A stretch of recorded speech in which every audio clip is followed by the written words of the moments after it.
Bonjour à tous.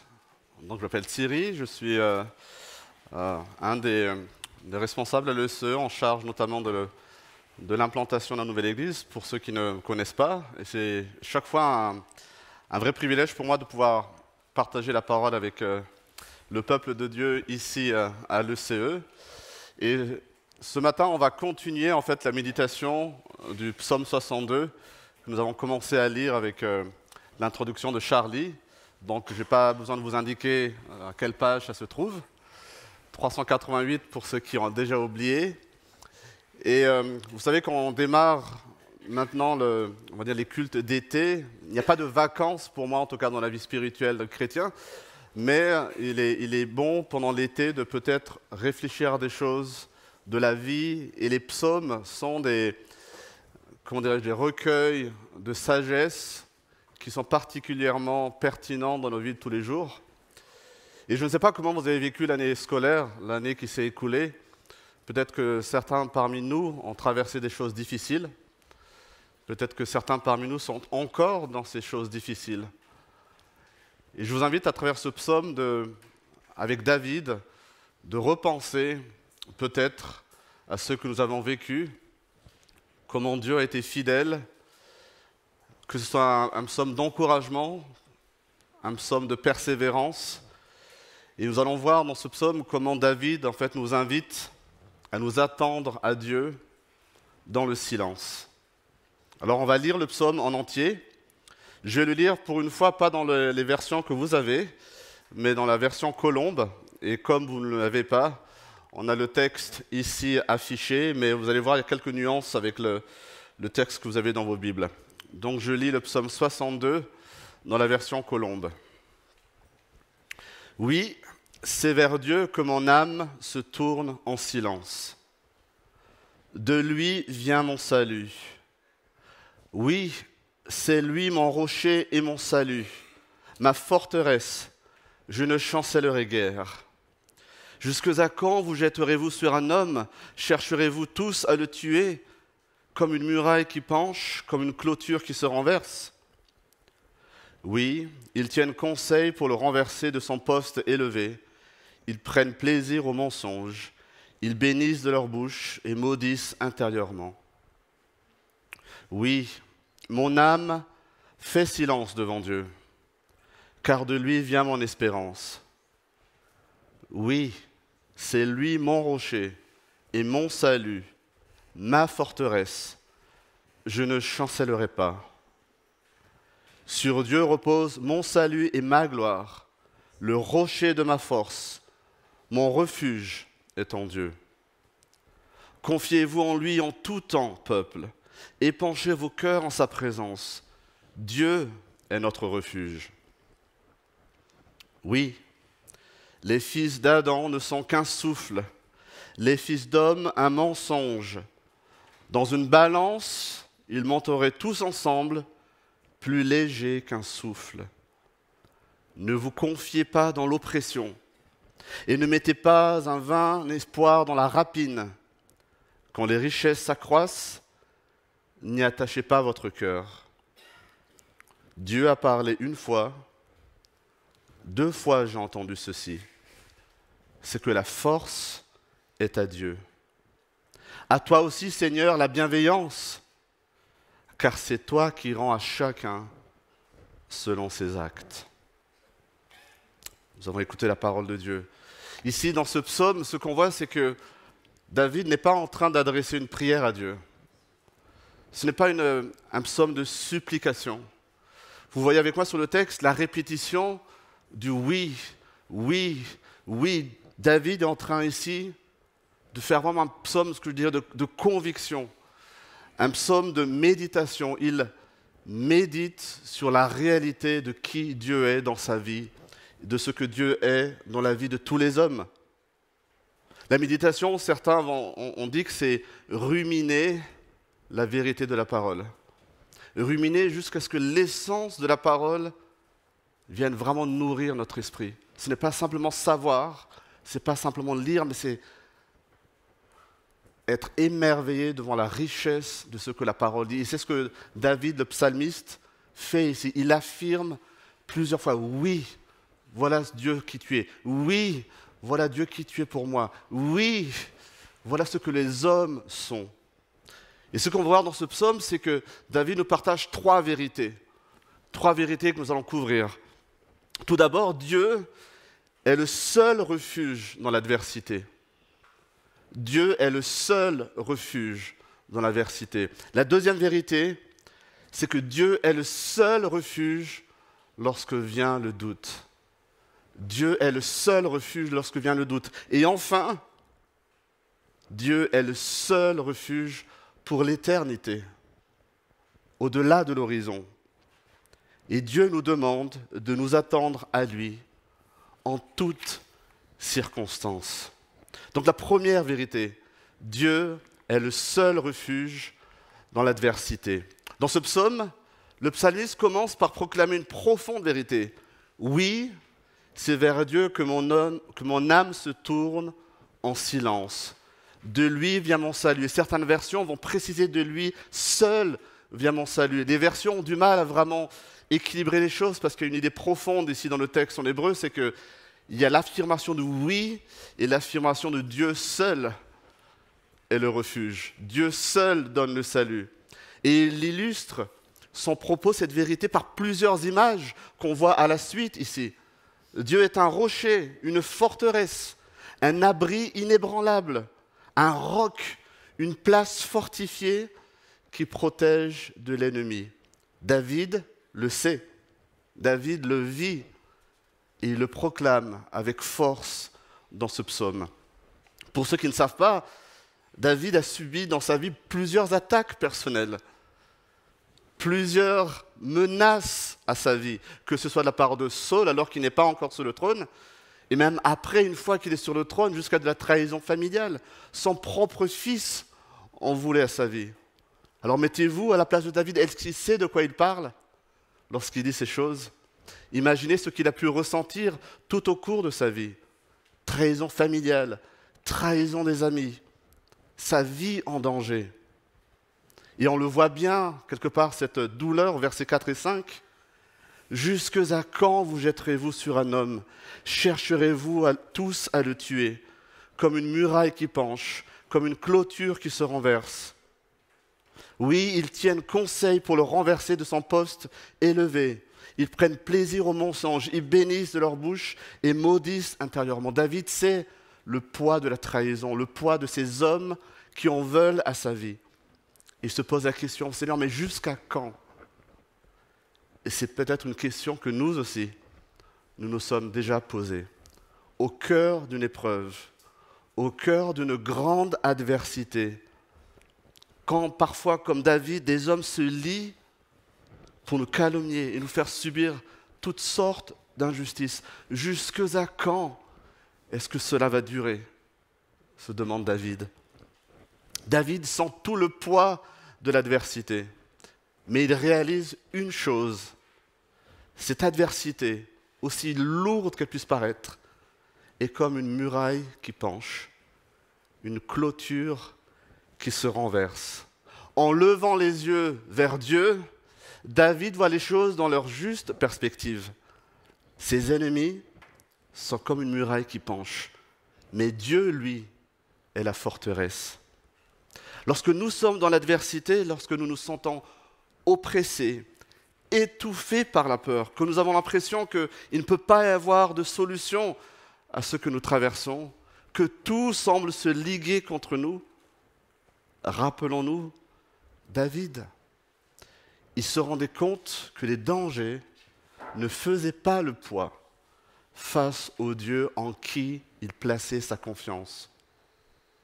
Oui, c'est vers Dieu que mon âme se tourne en silence.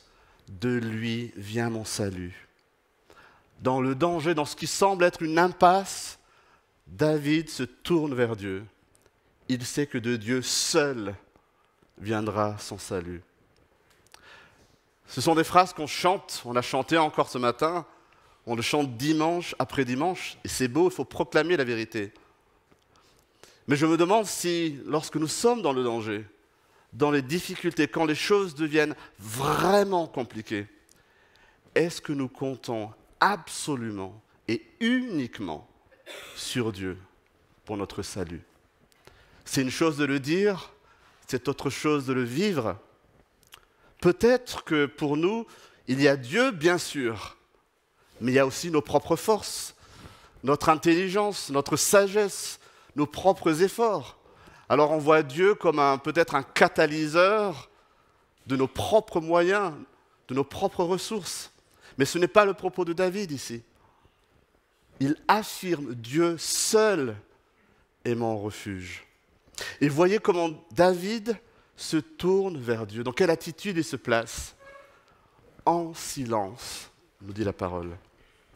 Oui, c'est vers Dieu que mon âme se tourne en silence. Il ne veut pas écouter sa propre voix, ses propres pensées, ses propres solutions. Il veut taire tout le vacarme autour de lui et trouver Dieu dans le silence, dans le calme. Il sait qui est Dieu. Il sait que Dieu est fort, que Dieu est grand, mais parfois, le bruit assourdissant des difficultés qu'il traverse peuvent le faire chanceler. Et alors, il a besoin de se redire, de reproclamer ses vérités. Comme je le disais, ce psaume n'est pas une prière pour demander la délivrance. C'est une déclaration de foi, une proclamation de qui est Dieu au milieu même de l'adversité. David lève les yeux, il ne regarde plus les circonstances autour de lui.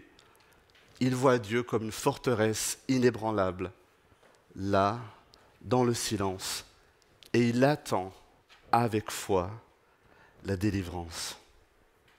Lorsque nous nous agitons pour essayer de nous en sortir par nous-mêmes, très souvent nous nous enfonçons dans le doute et dans la peur.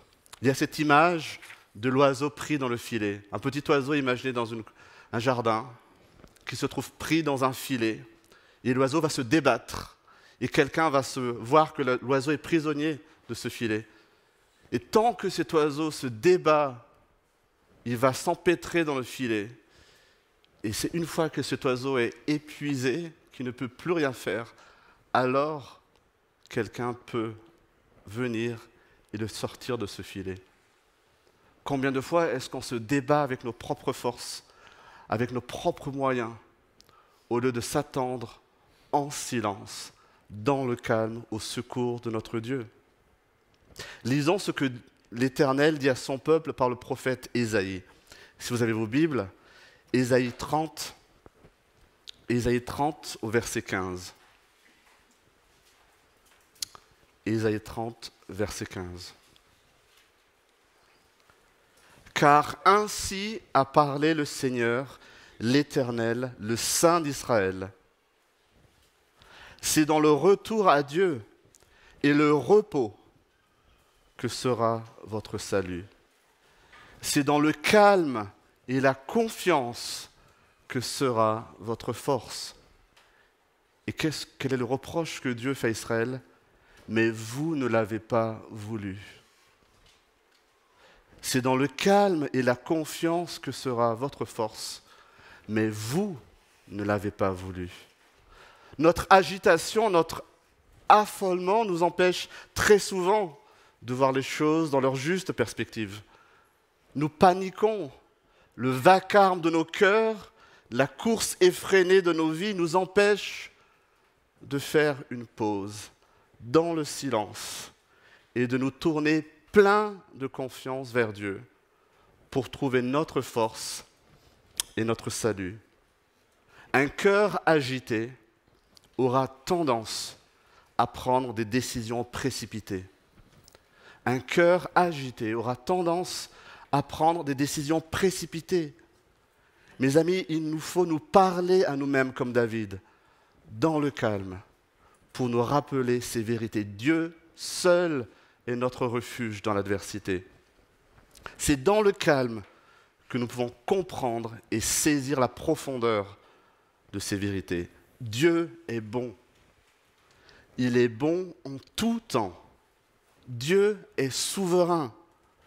Dieu est notre force, notre forteresse. On l'a chanté, nous l'avons prié.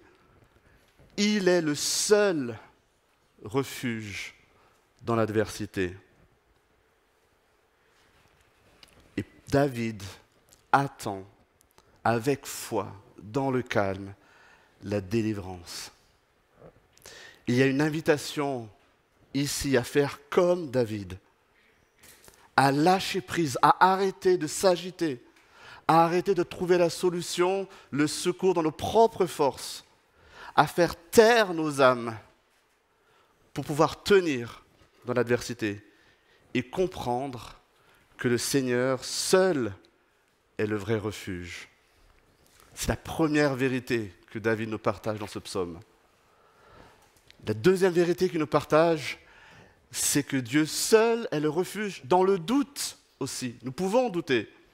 Dans la suite de notre texte, on voit que David passe de son expérience personnelle à une exhortation adressée au peuple. Il réaffirme les vérités que nous avons vues dans la première partie. Regardez comment le verset 2 et le verset 6 sont presque identiques. Je dis presque parce qu'il y a une nuance dans l'hébreu. Il y a comme une progression. Au verset 2, je ne chancellerai guère. Et au verset 6, il n'y a plus de doute, je ne chancellerai pas. Il invite maintenant son peuple à vivre ce que lui, il vit. Cette foi absolue en Dieu, cette assurance que le salut vient de Dieu. On voit ici qu'on passe de l'individu, celui qui est dans l'adversité, à la communauté. David comprend que le peuple peut douter, nous pouvons douter, c'est normal. On peut avoir des craintes. Et son invitation, c'est que le peuple se tourne vers Dieu pour ne pas se laisser ébranler par les difficultés qui l'entourent. Écoutons encore ce beau verset. Confiez-vous en lui en tout temps, peuple. J'ai envie de dire, confiez-vous en lui en tout temps, peuple de l'ECE. Épanchez vos cœurs en sa présence. On voit ici tout le cœur de David, le berger qu'il a, le soin qu'il a pour son peuple. Il les encourage, il ne les condamne pas, il n'est pas en train de dire « mais vous êtes nuls de douter ». Il veut les porter, il les exhorte. Il sait que les circonstances peuvent souvent ne pas sembler favorables, mais il sait que Dieu est souverain sur tout, qu'il est la forteresse, le rocher. Et j'aime particulièrement l'affection, l'amour, la compassion qu'on voit dans la fin de ce verset. Épanchez vos cœurs en sa présence. Si on regarde le dictionnaire, épancher, qu'est-ce que ça veut dire? Se confier librement, parler sans retenue de ses sentiments, s'abandonner. Voilà ce que David encourage son peuple à faire. Il ne demande pas à son peuple « arrêtez de vous plaindre ». Il ne dit pas à son peuple « serrez les dents dans l'adversité » ou quand le doute arrive. Il ne dit pas « faites le dos rond » quand on peut entendre. Il les invite à épancher leur cœur dans la présence de Dieu. Il invite le peuple, il nous invite encore ce matin à être vrais avec Dieu, à dire les choses telles que nous les ressentons, telles que le peuple le ressentait. Voilà l'invitation qui nous est adressée encore ce matin. Quelles que soient les difficultés, les épreuves auxquelles nous faisons face, dans notre incompréhension, dans nos questionnements, nous pouvons nous adresser à Dieu, épancher notre cœur.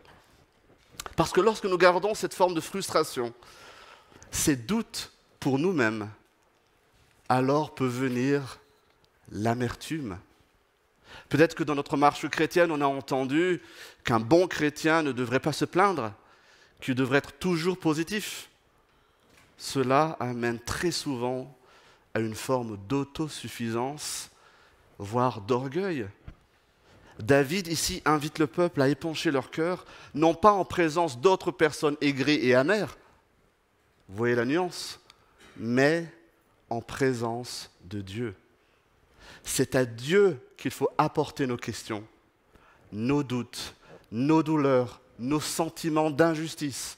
C'est à lui qu'il faut crier, et c'est dans sa présence qu'il faut pleurer.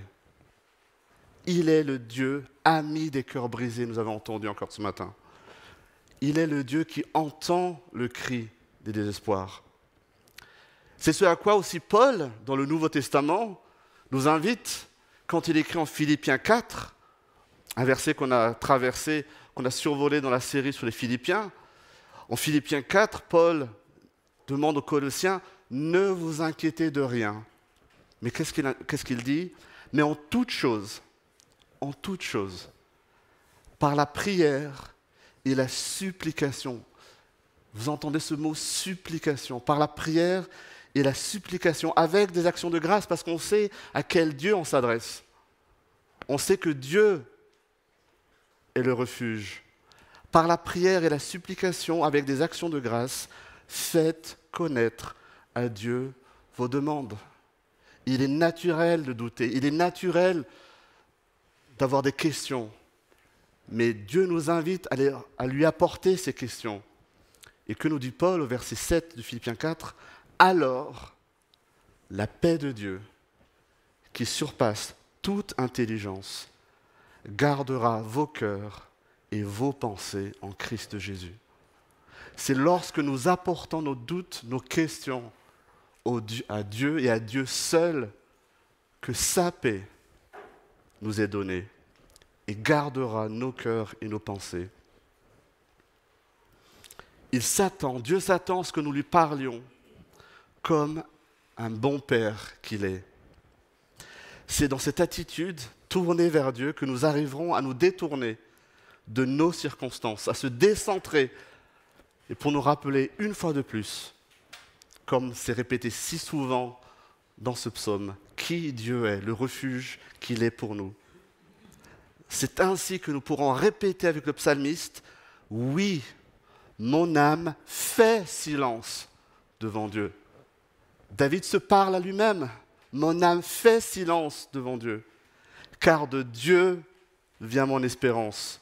Oui, c'est lui mon rocher et mon salut, ma forteresse. Je ne chancellerai pas. » Je pense que cette partie du psaume 62 ici nous invite à vivre quelque chose en communauté. Encourageons-nous les uns les autres à nous confier en Dieu en tout temps et surtout quand les doutes surviennent. Dans nos conversations, dans nos différentes réunions, il est bon de se rappeler ces vérités. Lorsqu'un frère ou une sœur souffre, il est bon de lui rappeler qu'il faut se confier en Dieu seul. On peut épancher notre cœur et prier avec ce frère ou cette sœur qui souffre. Mes amis, lorsque la communauté doute, il est bon et nécessaire de se rappeler ensemble que c'est en Dieu qu'il faut se confier. Lui seul est notre refuge. Le salut, la délivrance ne viendra pas des responsables de l'église locale. Le salut, la délivrance ne viendra pas des membres de l'église locale. Le salut se trouve en Dieu seul. Se tourner vers Dieu et se confier en lui, épancher notre cœur, n'est pas la dernière roue du carrosse. Ce n'est pas la dernière cartouche à tirer quand on a épuisé toutes nos autres ressources. Se tourner vers Dieu et se confier en lui est la seule ressource que Dieu nous donne. Se tourner vers Dieu, se confier en Dieu est la seule ressource que Dieu nous donne. Prier Dieu, c'est admettre et confesser notre totale dépendance à lui et notre total désir de nous soumettre à sa volonté. Voilà la signification profonde de la prière. Il n'y a pas de prière de la dernière chance. Il n'y a que la prière de la foi. Si Dieu est vraiment notre refuge, nous pouvons nous approcher de lui avec confiance et épancher nos cœurs. Il ne nous en voudra pas. Encourageons-nous à nous confier en Dieu seul. Il est notre Père, il nous écoute, il nous tend les bras. Quand nous sommes dans la douleur, dans les épreuves, imaginez les bras d'un Père aimant qui dit « Viens mon fils » et qui nous console, qui nous entoure et qui nous dit « Je comprends ce que tu traverses et je suis avec toi ». Voilà le Dieu, voilà notre Dieu, si nous avons placé notre confiance en lui. Et au-delà de l'adversité, au-delà du doute, le psalmiste nous dit que Dieu est notre refuge au-delà même de l'horizon. Dieu est notre refuge pour l'éternité. David prend encore un peu plus de hauteur ici. Il nous invite à regarder et comprendre que Dieu est plus puissant que les hommes, est plus puissant que toutes les ressources auxquelles on peut imaginer. Les épreuves qu'il a traversées, et comment Dieu l'a fait sortir de ces épreuves, on fait réfléchir à David sur la condition humaine en comparaison de Dieu. On voit au verset 10 une affirmation encore de sa réflexion. Oui, les fils d'Adam ne sont qu'un souffle, les fils d'homme un mensonge. Dans une balance, ils monteraient tous ensemble, plus légers qu'un souffle. David veut se rappeler, il veut que son peuple, que nous rappelions l'insignifiance de l'homme comparé à Dieu. Malgré tout ce que les hommes peuvent avoir comme pouvoir apparent, malgré tout ce que les hommes peuvent déployer comme ressources, l'humanité tout entière est plus légère qu'un souffle. On ne peut pas et on ne doit pas se confier dans les hommes, nous dit le psalmiste. Voilà la vérité. Voilà la réalité des choses, à l'échelle cosmique, à l'échelle de l'univers. David nous encourage, nous exhorte à regarder au-delà des apparences. Ne pas se confier à l'homme. L'homme n'est rien comparé à Dieu. Dieu seul est inébranlable. Et deuxième chose, il nous exhorte à ne pas nous confier non plus sur nos propres richesses comme refuge. Regardez au verset 11. Ne vous confiez pas dans l'oppression, ne mettez pas un vain espoir dans la rapine. On n'a pas l'habitude du mot rapine. C'est le vol, c'est le pillage. Et il dit, quand les richesses s'accroissent, n'y attachez pas votre cœur. Et on pourrait avoir un écho de l'Ecclésiaste qui nous dirait, cela aussi, c'est du vent. Que ce soit des richesses acquises de manière honnête ou des richesses acquises de manière malhonnête, le psalmiste nous avertit, ne vous confiez pas dans vos richesses. Et je pense que c'est un vrai défi pour tout homme, en toute honnêteté. Si la Bible parle autant d'argent, c'est parce que l'argent, la fortune, la richesse peuvent aisément éloigner le cœur de l'homme de Dieu. Et la question que j'aimerais nous poser, c'est en quoi est-ce que nous mettons réellement notre espoir pour nos vies, pour l'avenir? Est-ce que c'est dans notre épargne, peut-être notre compte en banque, nos investissements, ou alors uniquement en Dieu? La richesse peut donner l'illusion d'être à l'abri, de pouvoir faire face aux difficultés, aux aléas de la vie, d'être en position de force. Et cette illusion apporte ce danger d'éloigner de Dieu. Les livres de sagesse comme les Proverbes ou l'Ecclésiaste que nous avons parcourus nous rappellent que c'est vain et insensé de vouloir mettre notre confiance dans nos richesses, d'y trouver refuge. Écoutez ce proverbe, Proverbe 23, verset 4. Ne te tourmente pas pour t'enrichir. Ne te tourmente pas pour t'enrichir. Il rajoute, refuse même d'y penser. Refuse même de penser à vouloir t'enrichir. Le sujet de l'argent, de la richesse, est un sujet sérieux dans la Bible. Le psalmiste nous rappelle ici encore de ne pas attacher notre cœur à la richesse. Mes amis, apprenons à sonder réellement nos cœurs. Est-ce que réellement on a tendance, en toute honnêteté, en toute sincérité, à nous attacher à la richesse? Et parfois, j'imagine qu'on peut tenir de beaux et logiques discours pour nous convaincre que ce n'est pas réellement un attachement qu'on a, mais que c'est de la bonne gestion, que c'est de la prévoyance. Il en faut, certes, mais quel est le fond de notre cœur? Dieu sait le fond de notre cœur. Et David nous encourage, dit, attention, ne vous attachez pas à la richesse, ce n'est qu'une illusion. David a compris que Dieu seul est le refuge pour l'avenir, et même au-delà de l'avenir. Il écrit dans ces derniers versets, « La force est à Dieu, et il n'y a personne d'autre. » Ne nous laissons pas séduire par toute autre pensée. Dieu seul est le Tout-Puissant. On peut lire dans le psaume 46, « Dieu est pour nous un rempart, il est un refuge, un secours toujours offert lorsque survient la détresse. Aussi, nous ne craignons rien quand la terre est secouée, quand les montagnes s'effondrent. » Vous voyez les images de l'environnement qui est ébranlé. Des nations s'agitent, des guerres ont lieu, des royaumes s'effondrent. Et que nous dit le psalmiste au psaume 46 ? La voix de Dieu retentit et la terre se dissout. Vous voyez cette image ? Les rois, les puissances, tout peut s'agiter, la terre même peut s'agiter. Dieu parle et la terre se dissout, nous dit le psalmiste. Dieu, à Dieu seul, est la force. Et nous allons regarder les derniers versets, le verset 12, ici.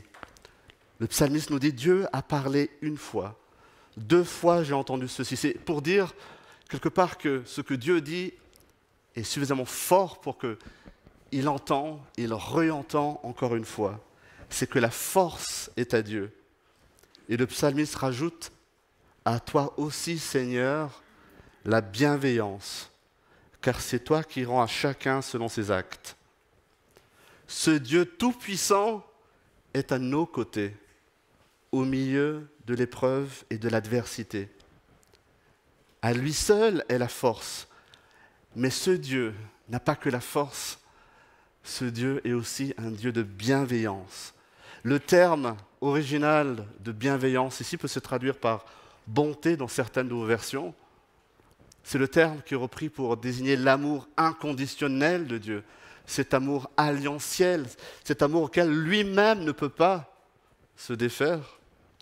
C'est le caractère profond de Dieu, son amour pour les siens, son engagement pour ceux qui se confient en lui est inébranlable. C'est un Dieu juste, c'est un Dieu puissant en qui nous pouvons placer notre espérance. Et lisons bien ce que le psalmiste écrit ici. Il rendra à chacun selon ses actes. Il rendra à chacun selon ses actes. C'est en ça que Dieu est juste. Il rendra à chacun selon ses actes et quelque part selon en qui chacun aura placé sa confiance. Il est juste, mais il est aussi juge. Il ne laissera pas l'oppression impunie. Il ne laissera pas le mal impuni. Regarder au-delà de l'horizon, regarder à l'éternité, nous donne à voir le vrai sort des pécheurs et de ceux qui rejettent Dieu. La Bible est claire, elle nous dit que le pécheur, celui qui ne met pas sa confiance en Dieu seul, est condamné. Sans la mort de Jésus à la croix, que nous avons célébré encore ce matin, le même sort, cette même condamnation nous attendrait. Rappelons-nous que nous pouvons avoir cet accès et compter sur ce Dieu juste, inébranlable, non pas parce que nous sommes meilleurs que les autres, non pas parce que nous sommes parfaits et sans péché, mais parce que le Fils de Dieu, dans la bienveillance même de Dieu, son propre Fils, a été fait péché pour nous, et puni, condamné à notre place. Mes amis, c'est là le prix de notre espérance. C'est là le prix de pouvoir compter sur Dieu comme seul refuge pour l'éternité. Nous n'avons plus à craindre le jugement, quand nous avons placé notre foi dans ce Jésus, le Fils de Dieu, dans ce que Jésus a accompli. Grâce à cet acte d'amour, Dieu se tient maintenant à nos côtés. Nous lui appartenons. Il ne nous abandonnera jamais. Il est notre salut aujourd'hui et pour l'éternité. En cela, Dieu est notre refuge éternel, notre espérance éternelle. Regarder au-delà de l'horizon permet de tenir dans l'adversité, de trouver refuge aujourd'hui en Dieu, en sachant qu'un jour, nous serons réellement délivrés de ce monde déchu et de toutes les épreuves qui nous oppressent. Je vais conclure. Je vais relire le verset 6. Oui, mon âme fait silence devant Dieu, car de lui vient mon espérance. Oui, c'est lui mon rocher et mon salut, ma forteresse. Je ne chancellerai pas.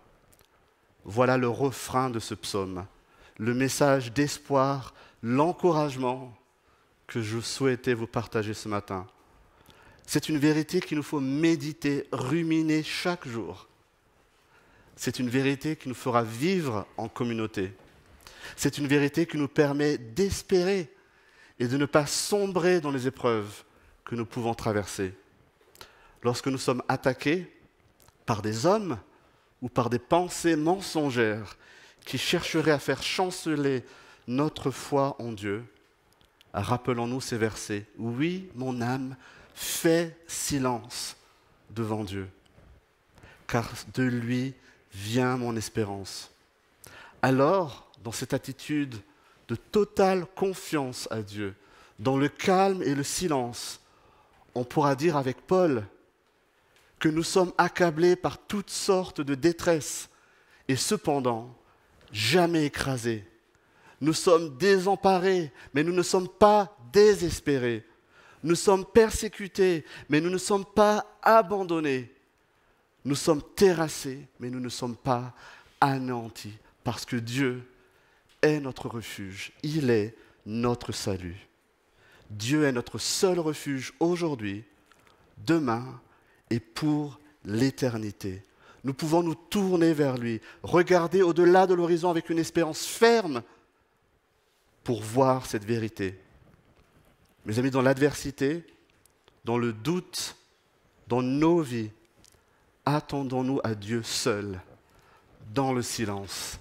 Il est notre forteresse, il est notre salut. Prions. Seigneur, merci encore pour ce texte que nous avons pu partager ensemble ce matin. Merci Seigneur parce que tu as mis dans la bouche de David des mots qu'on ne saurait peut-être pas exprimer. Seigneur, David a traversé tant d'épreuves et il a vu, il a compris qui tu es. Apprends-nous, Seigneur, dans nos vies, dans ce que nous traversons, à te regarder, à regarder à toi et à proclamer ces vérités avec le psalmiste. Tu es notre seul refuge. Sonde nos cœurs, Seigneur. Abat nos idoles. Abat tout ce qui, dans notre vie, nous avons érigé comme forteresse, comme abri, comme refuge. Seigneur, sonde-nous par ton esprit, que ta parole agisse et qu'en communauté, que dans nos familles, on puisse proclamer que nous voulons nous confier en toi seul, pour ta gloire, dans le nom de ton Fils. Amen.